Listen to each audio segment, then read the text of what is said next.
Ashoka bio classes में आपका स्वागत है। आज हम बात करेंगे श्वसन की क्रियाविधि। इससे पहले बात हुई थी श्वसन तंत्र के बारे में। अब देखेंगे श्वसन। श्वसन क्या होता है? जितने भी जीवित कोशिकाएं होती हैं, चाहे वो पौधे की हो चाहे जंतु की हो, जितनी भी जीवित कोशिकाएं होती हैं उनमें क्या होता है, जो भोज्य पदार्थ होते हैं उनका क्या होता है, ऑक्सीजन के उपस्थिति या अनुपस्थिति में ऑक्सीकरण होता है, जिससे क्या उत्पन्न होती है, ऊर्जा उत्पन्न होती है। तो इसी क्रिया को आप क्या बोलते हैं, श्वसन।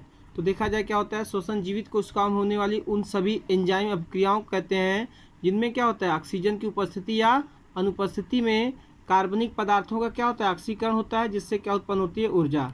यानी इस समीकरण से समझ सकते हैं कि भोज्य पदार्थ हो गया, वो क्या हो सकता है आपका, ग्लूकोज हो सकता है, वसी अम्ल हो सकता है, अमीनो अम्ल हो सकता है।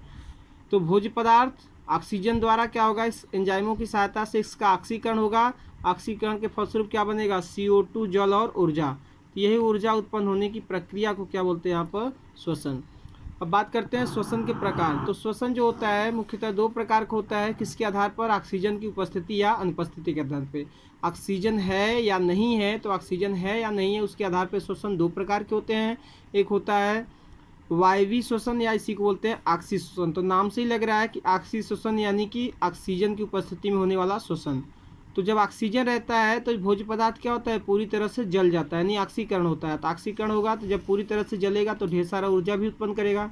तो इसको देखते हैं क्या होता है वायवीय श्वसन। तो ऑक्सीजन की उपस्थिति में ग्लूकोज का क्या होगा, पूरा ऑक्सीकरण होगा, जिसके फलस्वरूप क्या बनेगा, CO2 बनेगा, जल बनेगा और 673 किलो कैलोरी ऊर्जा बनेगी। तो यही देख सकते हैं समीकरण द्वारा कि जो ग्लूकोज है, ग्लूकोज का ऑक्सीजन की उपस्थिति में एंजाइमों की सहायता से क्या होता है, ऑक्सीकरण होता है, जिसके फलस्वरूप कार्बन डाइऑक्साइड बनेगा, जल बनेगा और 673 किलो कैलोरी ऊर्जा बनेगा।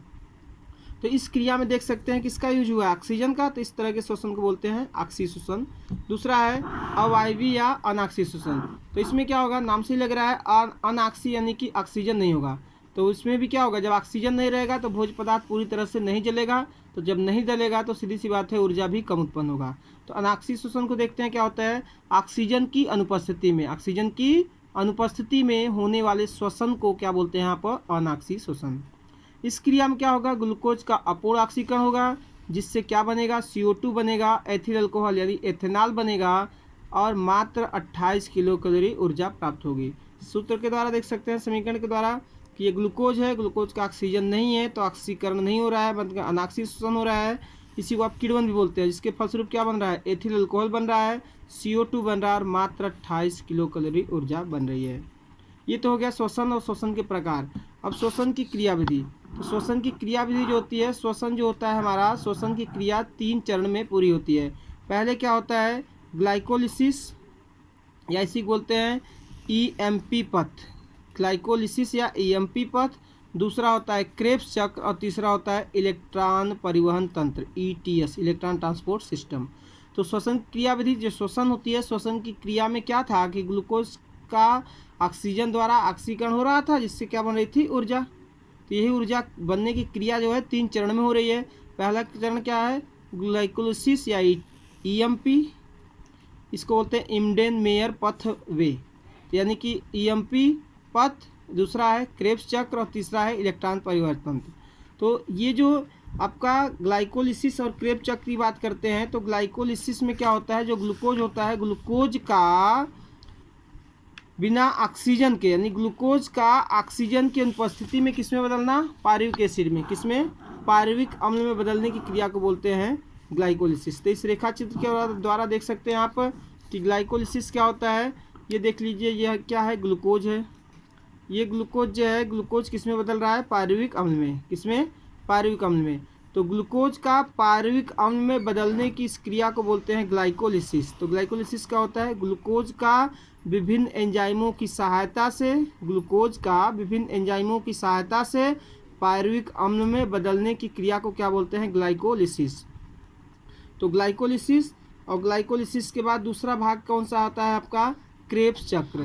तो क्रेब्स चक्र की बात करें, यहाँ पे देख सकते हैं, जब पायरुविक अम्ल बन जाता है तो पायरुविक अम्ल एस्टिल कोएंजाइम की सहायता से किसमें बदलता है, साइट्रिक अम्ल। तो एस्टिल कोएंजाइम, ये प्रक्रिया कहाँ होती है, कोशिका द्रव्य में, कोशिका द्रव्य में, यानी कि साइटोप्लाज्म जो होता है उसमें होता है। कौन सी, ग्लाइकोलिसिस और कोएंजाइम का निर्माण।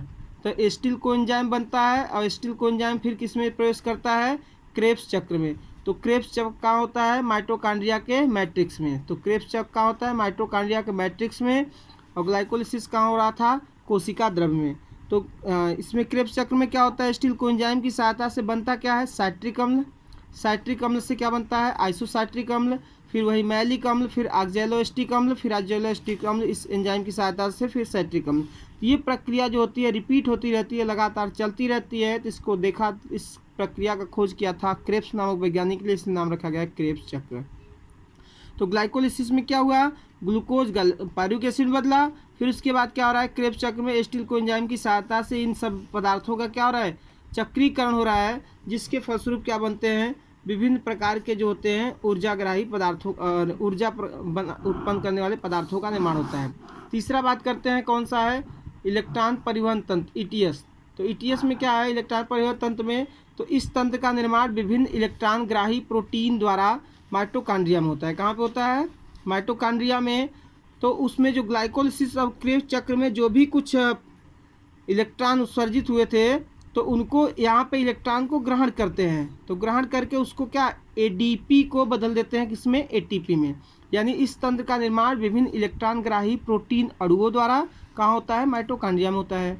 अब कह रहा है कि इस जब इलेक्ट्रॉन इन अणुओं से गुजरते हैं, यानी जो इलेक्ट्रॉन ग्राही हैं, इलेक्ट्रॉन ग्राही से जब अणु गुजरते हैं इलेक्ट्रॉन, तो ऊर्जा मुक्त होती है। तो जो ऊर्जा उत्पन्न होती है वो एडीपी को किस में बदलता है, एटीपी में। चूँकि एटीपी क्या होता है, हम लोगों में ऊर्जा के रूप में कार्य करती है। हम ही लोगों में जितने भी पौधे जंतु, जितने भी जीव हैं, सब में ऊर्जा के रूप में एटीपी ही कार्य करती है। तो ये जो इलेक्ट्रॉन ग्राही बने हैं, इलेक्ट्रॉन ग्राही से जब इलेक्ट्रॉन गुजरते हैं, तो इलेक्ट्रॉन गुजरते हैं तो क्या होते हैं, ऊर्जा मुक्त करते हैं, जो एडीपी को एटीपी में बदलता है।